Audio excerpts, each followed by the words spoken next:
Well, we're here this week. We're out in block 7. This is, you can see behind me, a cover crop block. Actually, we put rye on all of owner's acres here at Aurora this year. We've been seeing some of the benefits and decided we were going to go all in on a rye crop.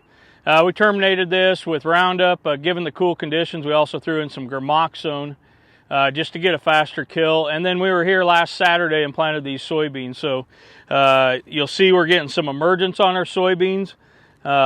Coming up here, they just started breaking through here in the last about 48 hours. We had a pretty big rain down here, so we do have some washing and a little bit of silting going on. So you'll see we have some pretty good emergence in spots and then some places that are a little delayed. But all in all, we're kind of excited to see soybeans come out of the ground, start catching that sunlight, and start their development process. One of the things that we want to encourage you to do is evaluate how well your planter does planting soybeans. We didn't really focus on this a whole lot, but as we've been looking at where we singulate soybeans versus get a double or triple drop, it's really no different than corn.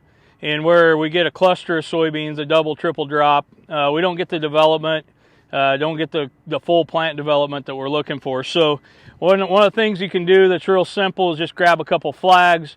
We'll follow up on this throughout the year, but I got some red flags for where I singulate soybeans, and then I'm going to drop some black flags where we have some double and triple drops coming together. So just one way to watch these soybeans. You get out here early.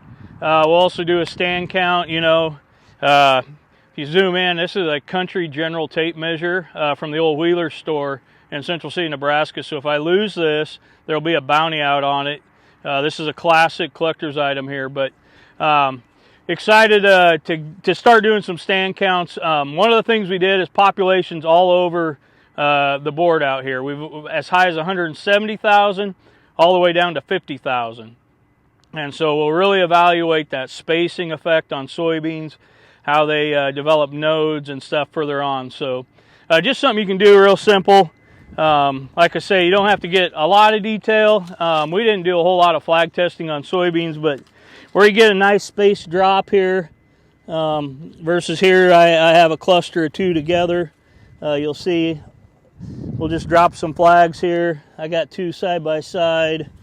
Here's one where we have good spacing, but a lot of what we see with the talk about lower population beans is related to some of the better spacing and why we see the yields stay there even though we may be at a reduced population. So something to look at this year, something to try in your fields.